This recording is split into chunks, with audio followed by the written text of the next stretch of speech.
start with some introductions of our speakers. Norman Pozez is Executive Chair of Bancorp and EagleBank.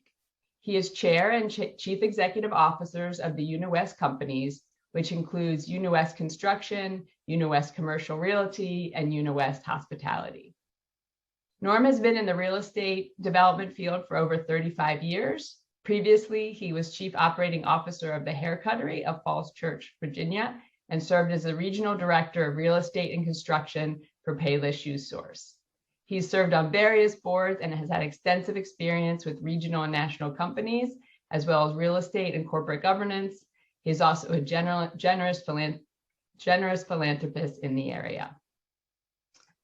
Charles Levingston has been Executive Vice President and Chief Financial Officer of the bank and EagleBank since April 2017, and previously served as Executive Vice President of Finance at EagleBank. Charles is a CPA and served in various financial and senior management roles prior to his current role. Before joining EagleBank in January 2012, he worked at the Federal Reserve Bank of Atlanta and Philadelphia as a commissioned bank examiner and in private accounting. Charles and I served together on the Bender JCC Board of Directors, so it's a pleasure to welcome him and Norm this morning. Welcome to you both. Impressive resumes. Thanks for having us. So we have some different questions here for both of you, but I'm going to get started by letting our audience get to know you each a little better. So can you each tell us a little bit about your careers, and then we'll jump a little more into your engagements at the JCCs and some of our later conversations. So why don't I start with Norm? Thanks, Alana. Nice to be here. I see quite a few familiar faces, which is nice.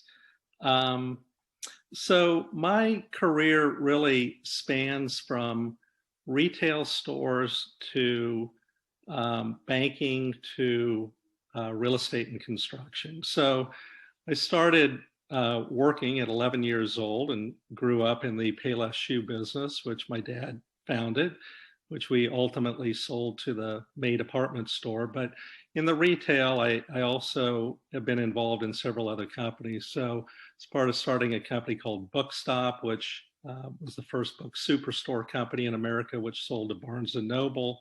Then, as you heard, I was involved with the Hair Cuttery for about 29 years. And then I started a business with a New York Stock Exchange partner, Build-A-Bear Workshop, a toy company called Ride Makers that ultimately sold to private equity. And then in banking, I was a part of a de novo bank in Tucson, Arizona called the National Bank of Arizona that grew rapidly. We ultimately sold to Zion Bank in Salt Lake City. And then in 2003, I was a part of starting a bank here locally called Fidelity and Trust that in 2008 merged with EagleBank. So I've been involved with EagleBank for close to 14 years. In the real estate space, the UniWest historically has been a brokerage and property management company. We also owned a environmental services company that we sold to the employees, and we're real estate developers. So we develop really 5 different real estate types that we own or manage: retail shopping centers, office, multifamily residential, hotels, and public storage. So that really spans my business career. There's a lot of variety to it. And as you might imagine, my favorite bagel is an everything bagel. So Charles, I'll turn it to you. Sure. Appreciate it, Norm. Thanks again for having us here this morning. Yeah, my career was a little bit more of a beeline to the banking industry. I grew up in Memphis, Tennessee, in the shadows of the fixed income brokerage business, the bond trading business there, which my father was involved with. So had kind of a glancing familiarity with banking through that venue. went off to school in Colorado, came back to Atlanta after college to start working with the Federal Reserve Bank, as Alana mentioned earlier, in Atlanta. Actually started off in a tech support role of all things, because it was a challenging time just after the dot-com bust in the early 2000s. But knocked on some doors and got involved in their supervision and regulation area at the Atlanta Fed, where we drove around to ensure that banks were operating in a safe and sound manner, and did that for several years in the Atlanta district. Then moved up to the Philadelphia area to do that with some larger institutions, and take advantage of a new opportunity there. Did an MBA program at night there, and once I completed that program, decided I wanted to try something a little different and see a different part of the country. So moved out to San Francisco, where I started working with PwC in an advisory capacity. But most of the stuff that I did was related to banking and bank regulatory. Had some interesting assignments that took me all over the West, including actually Zion's Bank. I don't think we've ever touched base on that, Norm, but was in there for a minute, and actually was looking after a receivership again on the heels of the Great Recession. So some interesting work there. My then girlfriend, now wife, who's I believe on the line with us here, it was always kind of part of the deal that if she moved out west with me for a couple of years, we would always come back to her home to be a little closer to family. We had our first son on the way, so we moved back to DC with PwC, and I did some work at the Treasury, which actually put EagleBank on my radar. So, eventually I'd always had community banking in my mind as something that I wanted to do. Managed to get a meeting over at EagleBank, and in January of 2012 started my career there, serving in various capacities, taking over the CFO role in, again, as Alana said, in April of 2017, and here we are today. Thank you, Charles. Well, you didn't mention the most important part. What is your favorite type of bagel, which I'm now going to have to ask at every Bagels and Business going forward. Thank you, Norm. Right. Yeah, no, that's great. That's great. Well, in true kind of boring CPA fashion, I'm a plain. Okay.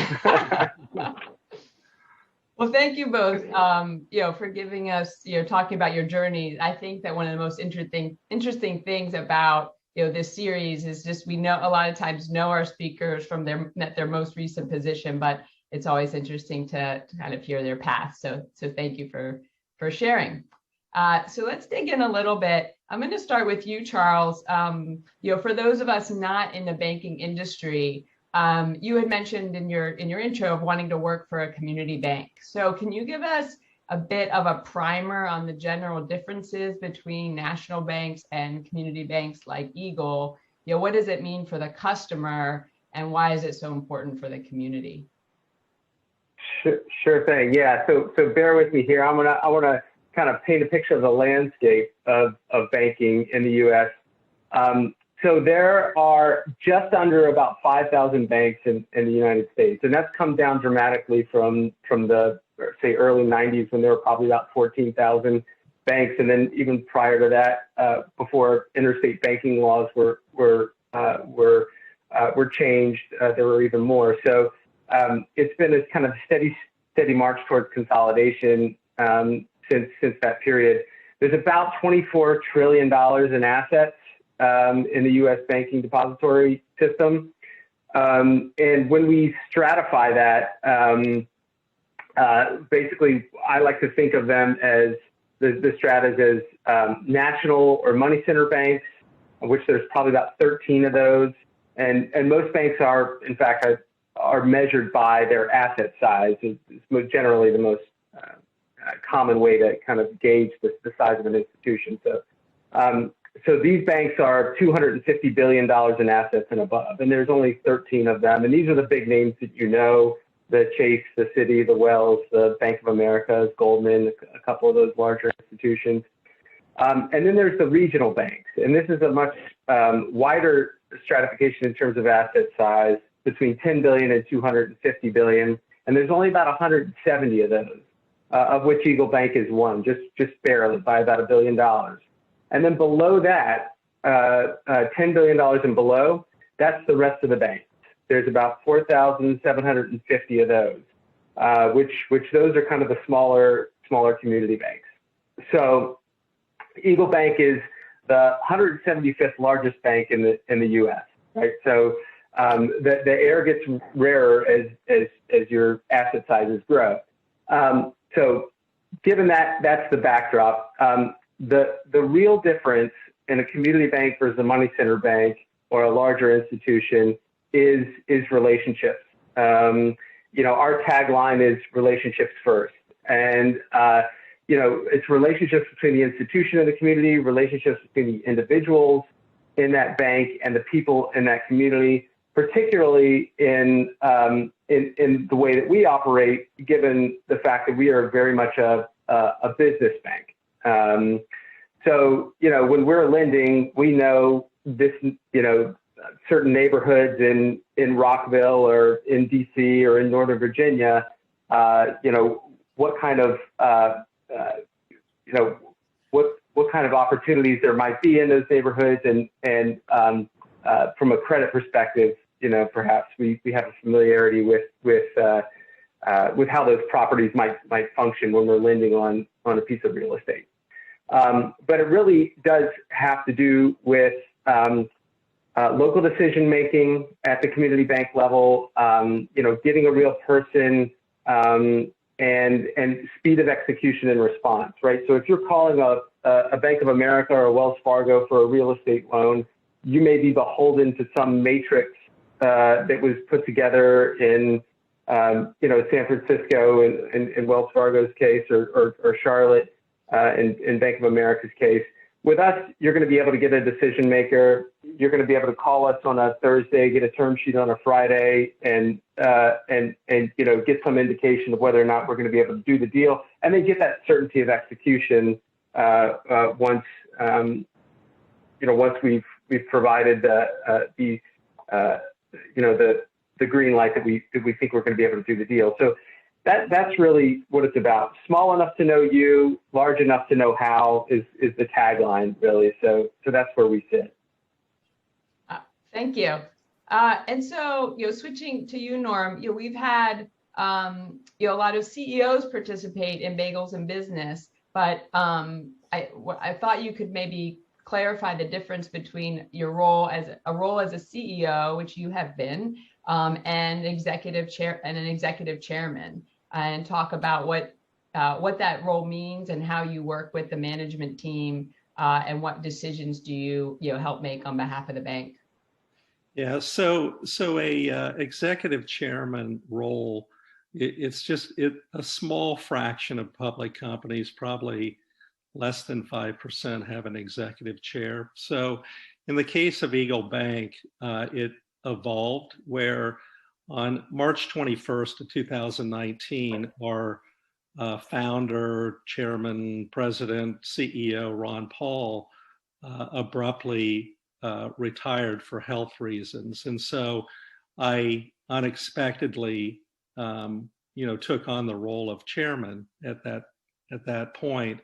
And our chief operating officer, Susan Reel, became the interim president and CEO. Pretty quickly, the board decided to make that position permanent. But as I got involved with the business more, where the gap at Eagle was things that Ron did that Susan didn't do. Susan has a strong operating background, and so she handles the back of the house. She makes sure that the trains run on time and whatever. But EagleBank is primarily a commercial real estate lender, and so I get involved in the lending and credit decisions and am on the management loan committee. So organizationally, the way that it looks is that I chair the board. And then in terms of interface with senior management, Charles and 5 of his colleagues directly report to Susan, and Susan then directly reports to me. And so I do interface with Charles a lot. With the general counsel, with the chief lending officers and the chief credit officer, and the enterprise risk management officer. All of them I deal with, and I'm in most of the management meetings, and we have it too in terms of succession planning. If God forbid something happened to Susan, then I would step in as the CEO. And so it's really it's a position where a board chair has much more day-to-day contact with senior management, and I am intricately involved in all of Eagle's lending and credit decisions in weekly meetings. Got it.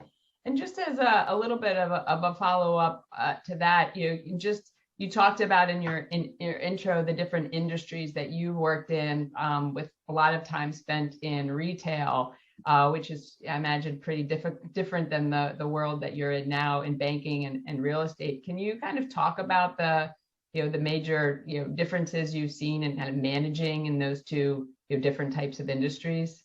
Well, the way that I describe it is more how many moving parts does an industry have, and a retail business is far more complicated, where you have like 12 or 14 different departments that you're as a symphony director, you're trying to get the all the musicians to play together. That banking on its face is pretty simple, where we go out and gather deposits, and we make loans, and we want to get paid back. And so then you have a kind of a organize around that theme. In retail, because you have manufacturing overseas, you've got a lot of international issues, you've got a lot of supply chain issues. It's a lot more complicated. And even, if I go to real estate, like a construction business, you go out and you bid a job, and then you go build it, and then you count the beans. I mean, it's not a complicated business, where, retail, as compared to manufacturing. If you ran Ford Motor Company, where you have 20 different departments that you have to integrate, it's even more complicated.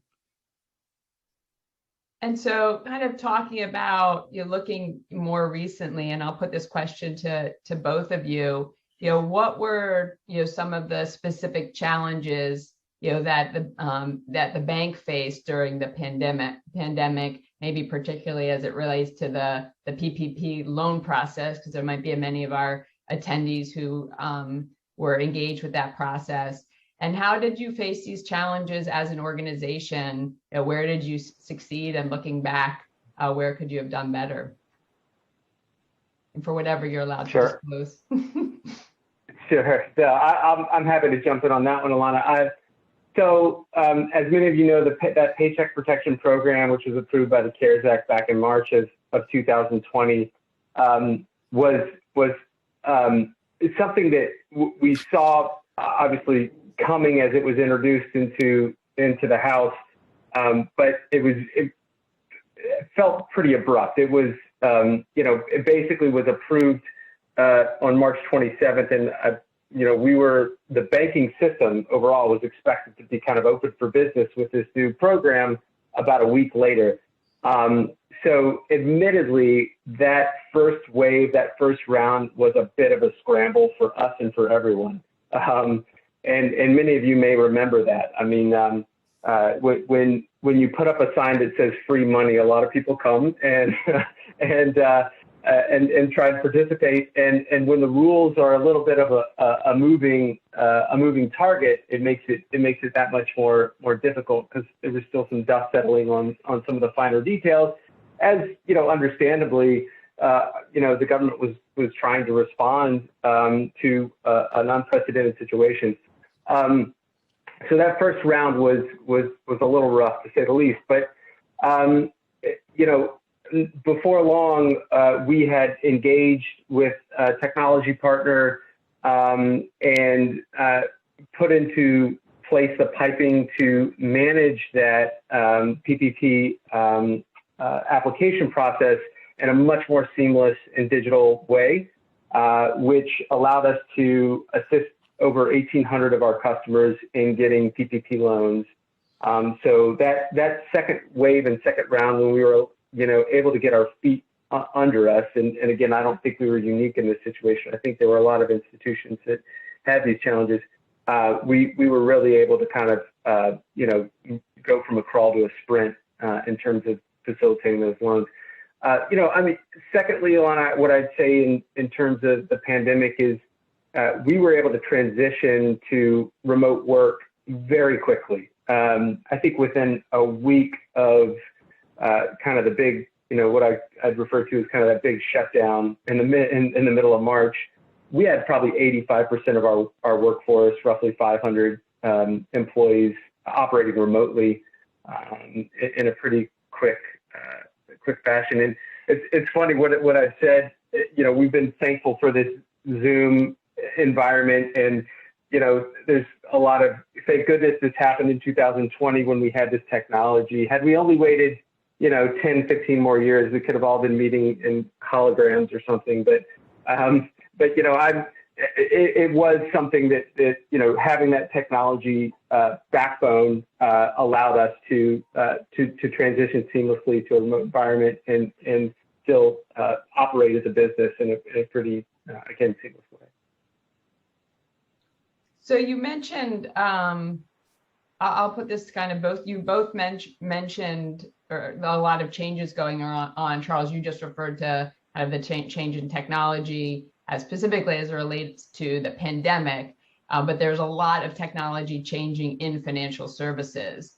The rise of cryptocurrencies, other fintech platforms like Square are just changing how we transact.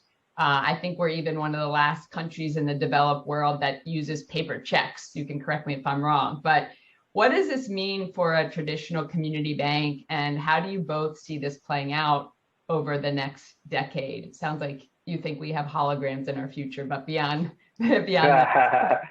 Right.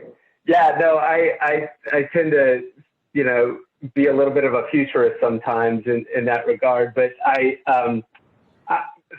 fintech is a really exciting space. I mean, it is, and before maybe even jumping into that, it's very loosely defined, right? I don't think anybody's been able to tag fintech with a definitive, set of words that describes it. But most generally, it's technology facilitating financial transactions. That I'll say it. That's probably how you would want to define it most broadly. And yes, again, kind of in this futurist way, I'm of the belief that the robots are coming for us all, right? So the disruption that we've seen in other industries, like, certainly media, the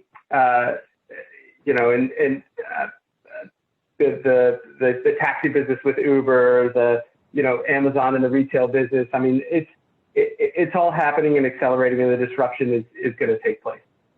Where community banks will thrive, again, and our value proposition continues to be the relationships. The fact that you can pick up a phone, it's not a chat bot you're talking to. You're not going to, call up and talk to an automated Alexa-esque, automated system. You're going to be able to get somebody on the phone that can make a decision and be human about your given situation. So I think that's important. At the same time, and particularly with community banks, kind of maybe not the best kept secret, but community banks in general will outsource their technology solution.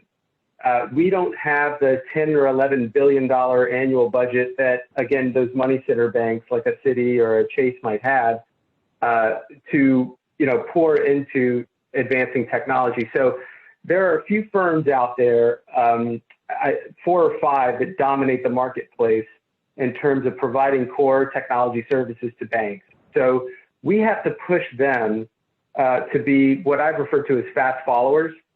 So we want to make sure that we've got the table stakes that in terms of technology solutions that all the large banks have to facilitate transactions and meet our customers where they are today in terms of their appetite for technology, but don't need to necessarily be blazing a trail like some of the larger banks that might be experimenting a little bit more. Again, our value add is in those in that relationship. But the landscape is changing. It's very exciting. It reminds me a little bit of the dot-com boom in the late 90s. It's pretty frothy. There's a lot of money chasing a lot of interesting ideas. I think there may be a little bit of a reckoning at some point where there's a lot of things are going to fall out, but certainly we're seeing a lot of cool and interesting things happening in the fintech space.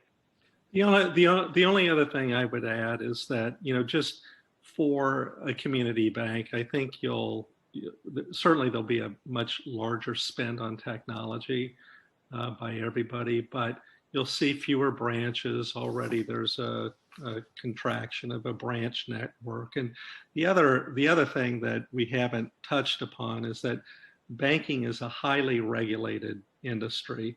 And so on a going forward basis, how the fintechs and technology are regulated is going to be interesting to see how that rolls out. So as a follow-up to that, and kind of also thinking about it under like you mentioned, Norm, from I think part of a regulated industry, you have the rise now of the blockchain and cryptocurrencies and increasing value, increasing interest, in those. Can you comment on, what do you think that means for traditional banking, and kind of as you both look to the future of the bank, the role you think those currencies will play?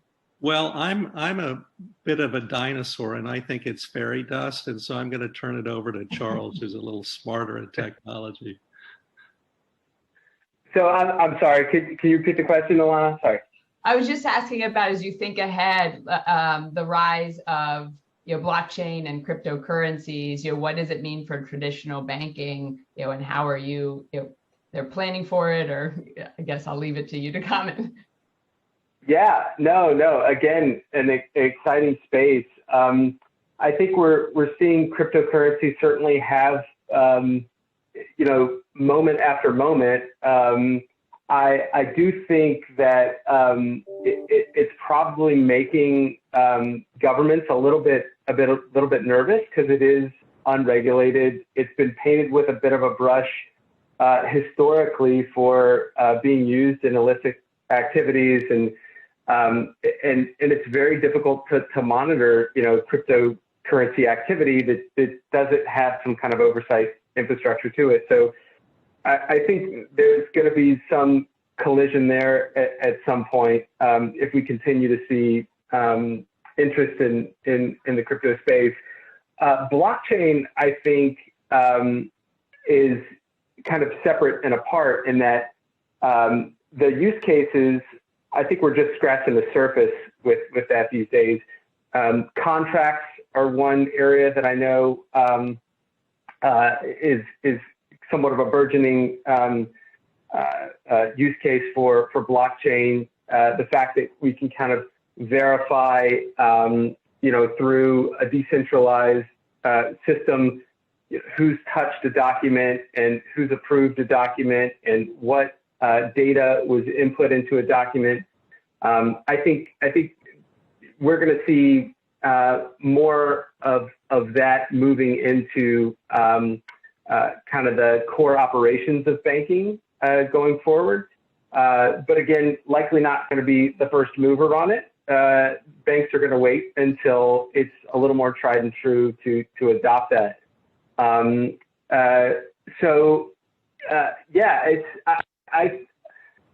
do see it making its way in. There was a bank, I think they just put out a Bitcoin ATM. Made kind of a little bit of a splash where you can go and it's a reverse ATM. You can put cash in it and get get Bitcoin out of it.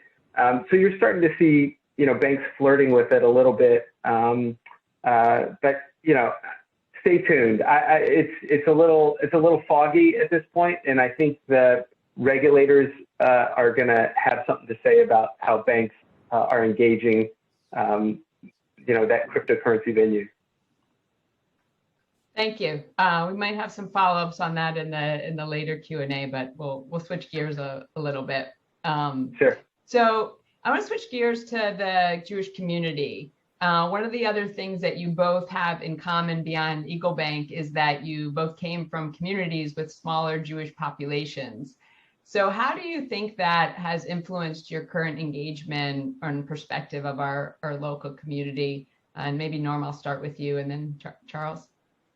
Yeah, so I grew up in Topeka, Kansas, which was a community that had maybe 125 Jewish families, of which half were affiliated with a world-renowned psychiatric hospital called the Menninger Foundation. So we had a lot of crazy psychiatrists and their kids in my Sunday school class. But for me, Alana, it was more, my father was a Holocaust survivor, and so it really didn't matter too much, I guess, is where I grew up. It was more, like being the child of a Holocaust survivor has various implications and so on, and it really depends. In my dad's case, it didn't seem to impact him during his life. He was more cathartic about it as he got older. But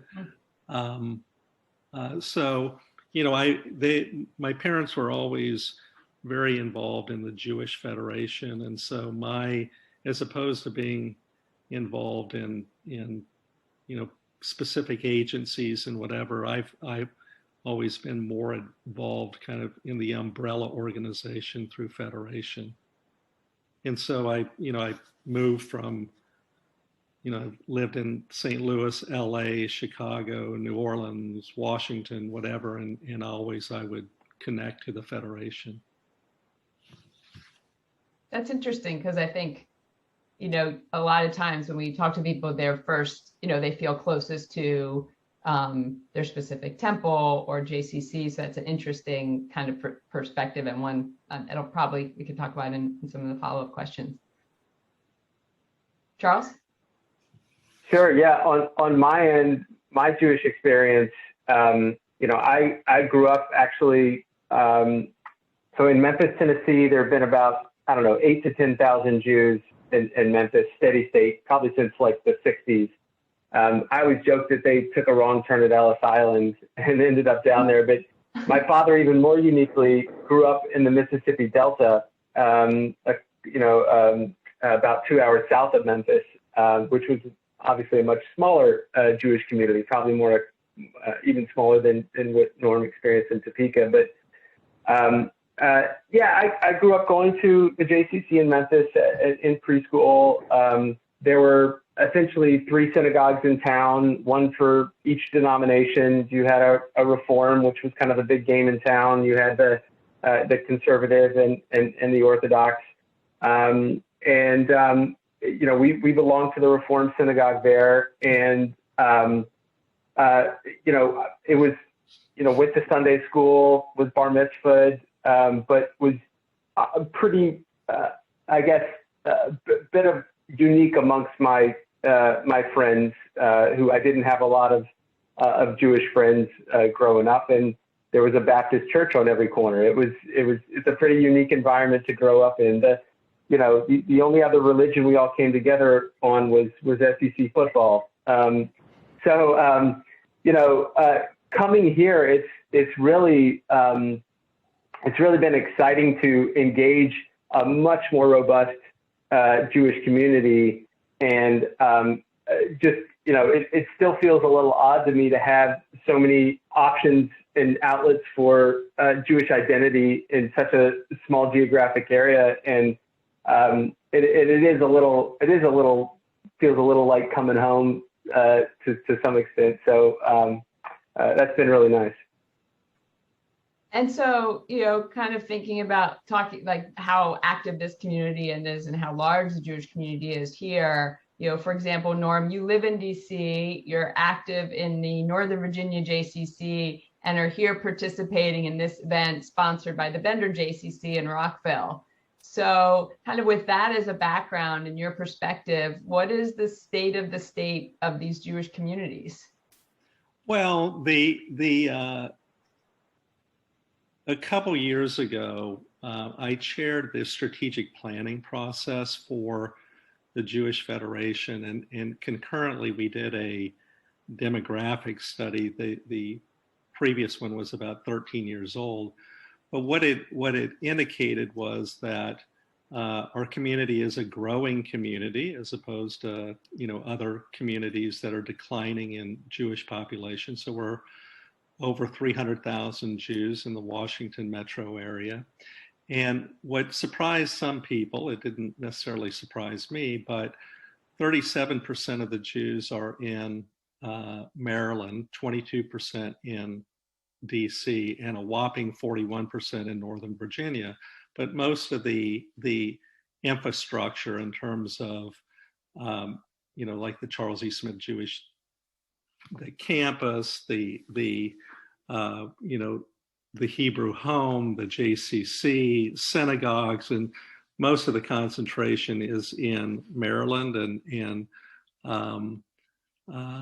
certainly in DC and much less so in Northern Virginia. So Northern Virginia needs a lot of work to build out that infrastructure. But the other thing that happened, Alana, is that, and it's another accelerator of COVID, is that what it really highlighted was the vulnerability in the JCC world. So the 3 JCCs and Capital Camps and Retreat and 6th and I were 5 of the agencies that were most impacted because they rely on program fees in order to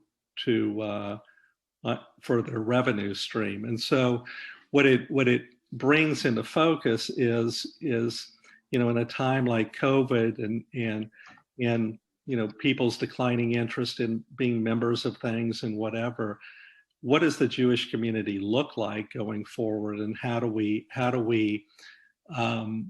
manage the fact that we may have diminishing resources and but we still have a lot of priorities. And so, it as a business person, it looks to me like there's going to require a lot more collaboration, a lot more flexibility than it has in the past. So using specifically the 3 JCCs in the Washington area as an example, I mean, there's a perfect, or it would appear on the surface that there's a perfect scenario to collaborate.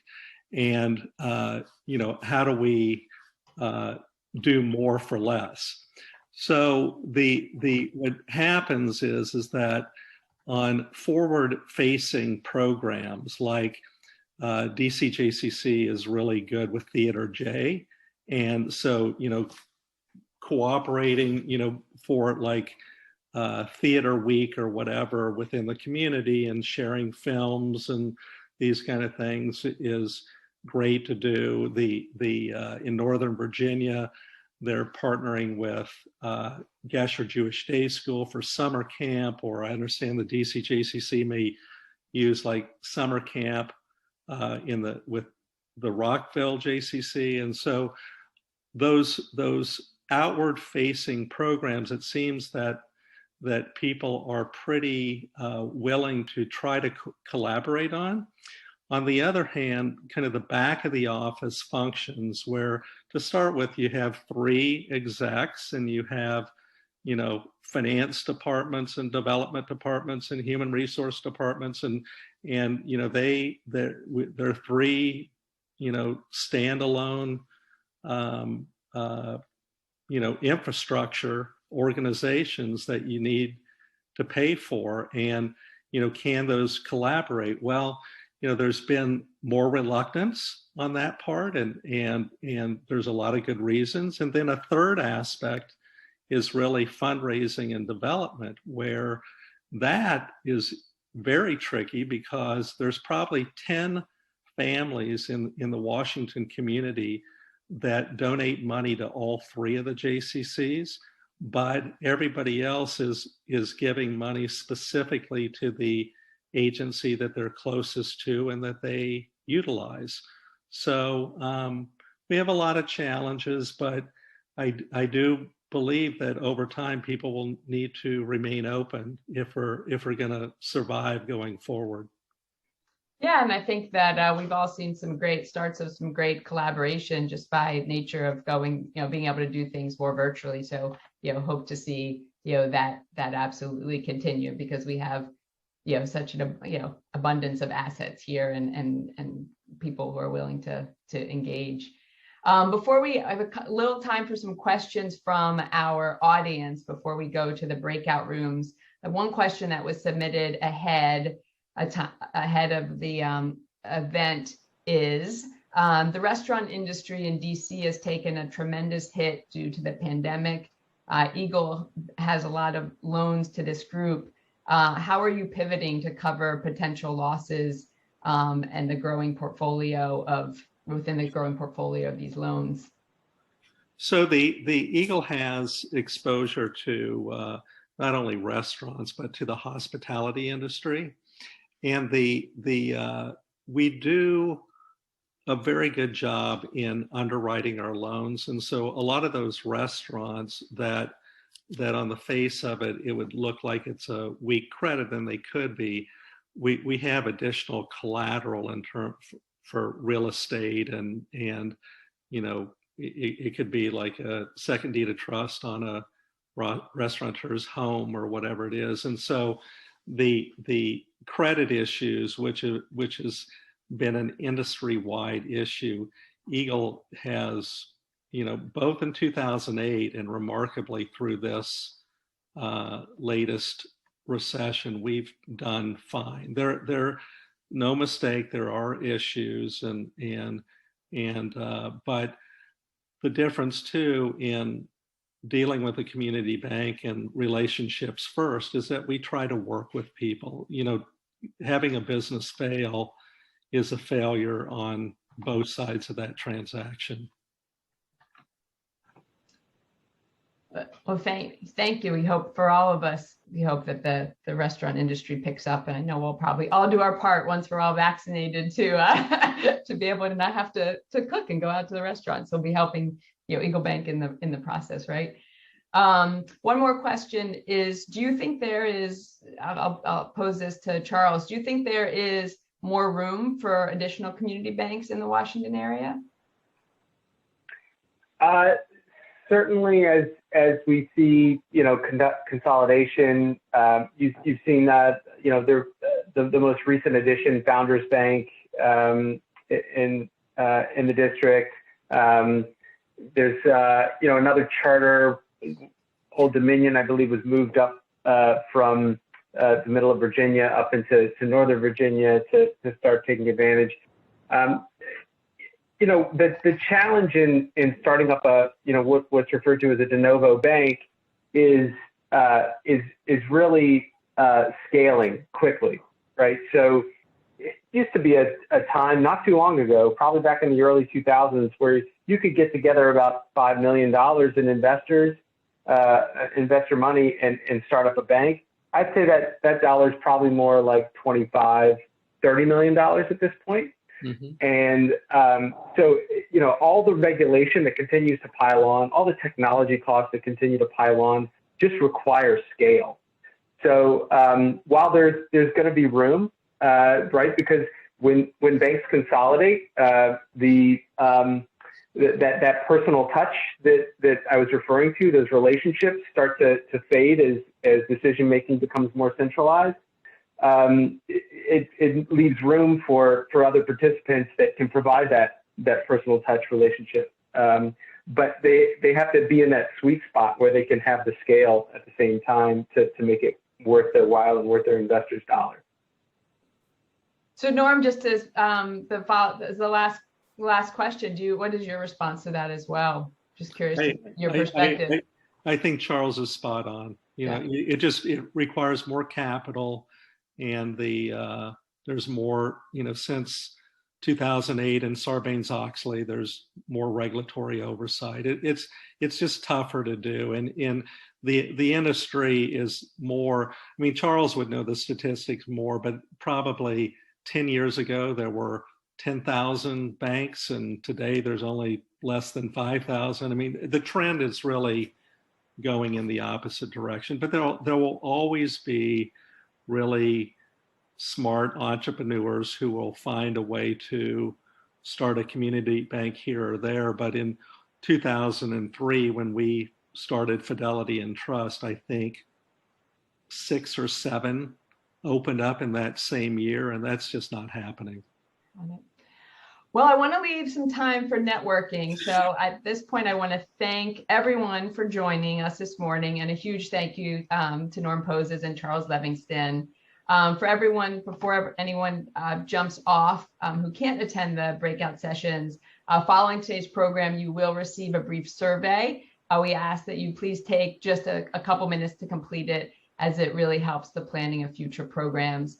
We also will be sending out a list of participants to kind of catalyze additional networking.